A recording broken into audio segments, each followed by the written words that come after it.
All right, so again, these are some things I saw on the quiz that you don't necessarily want to code. Input, prompt. I would not code like this. Does it work? Oh, I forgot, it's got to be an int. Oops. Will you necessarily get an error? No, but having parentheses around things as we get further in the class are going to mean different things. So if you're declaring a variable, I would not put parentheses around it. Because when we do print, what do we put next? Parentheses. So, and then we're, hello. So I just would not put parentheses around here. You don't have to. It doesn't add anything, and it may confuse you or break something later in the code. So I would be careful with that. Another one, I saw this.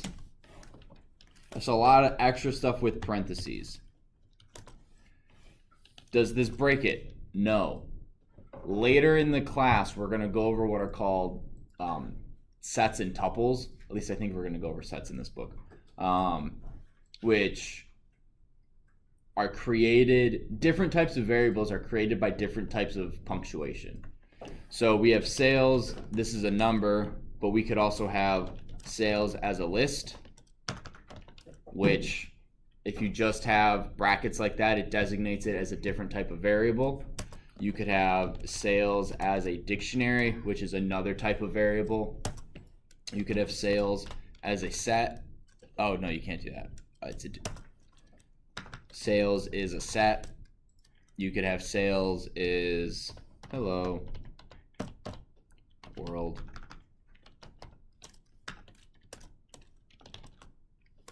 So adding the parentheses is not a good thing to do, even if it's just for numbers.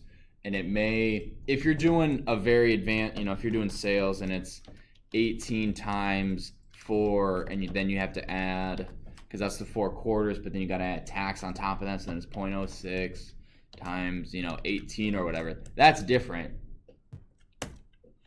What is that? But if you're just doing simple 18 plus 9, that sort of thing, please, don't put parentheses around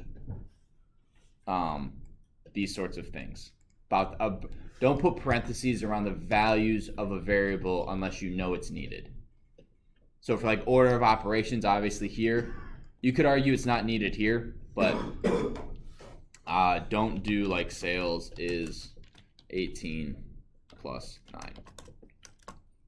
Does that make sense? Okay. I also saw,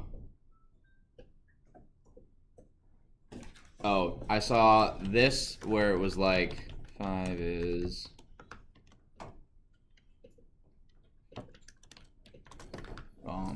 this text plus str sales. I'm making that up. And then they print 5. Is that okay? Yes. Typically, again, this goes back 1 to the parentheses and 2. Oh, what was wrong? What? I can't remember whose this was, so I can't go back to it.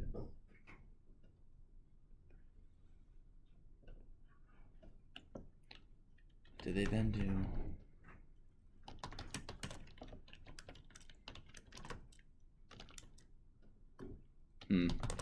I can't remember what was wrong with this one. As you can tell, my notes are very extensive on just a little post-it note. I think that goes back to the parentheses around it. So you don't need the parentheses around this.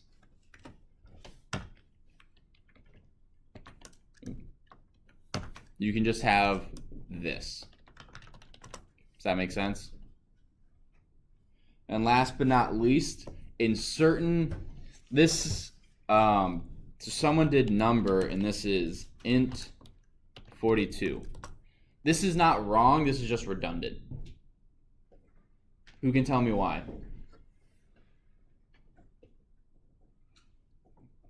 Josh? Because 42 is already Right. In other coding languages, you have to you'll do like int x is 42.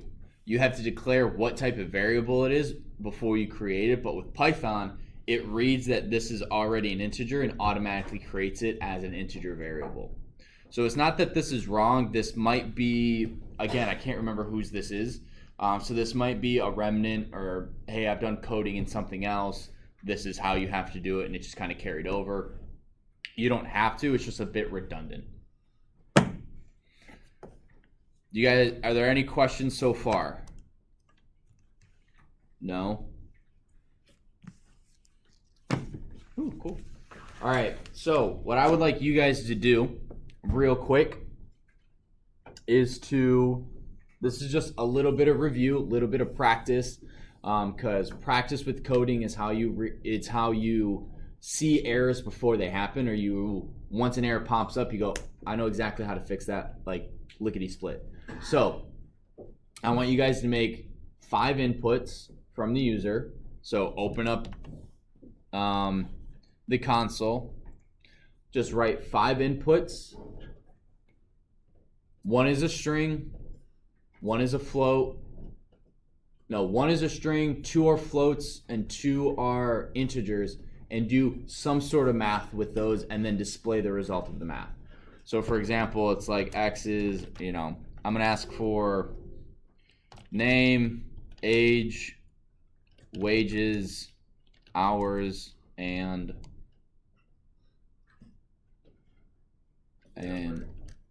what? Year of birth. Yeah, and birth. So those are the 5 things I'm gonna ask for, and I'm gonna display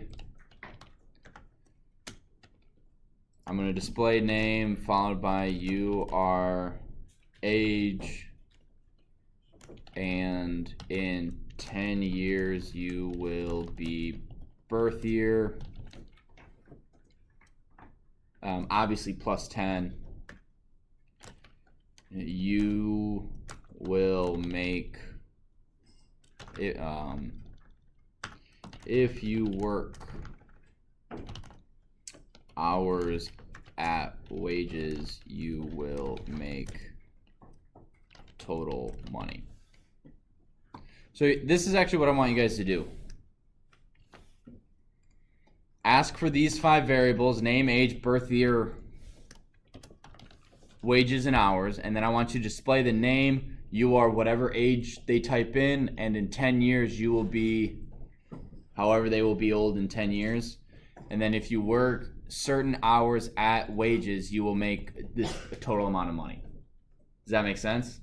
So I'll give you guys we'll start with 11 minutes to do this. And this is just something I want you guys to do in class. This is practice for you. I'm going to be walking around answering questions. You have to do this. Once you're done, you can chill for a minute or two, or you can help me help other people. That'd be cool. But yeah, get started on that. I'm going to stop the record.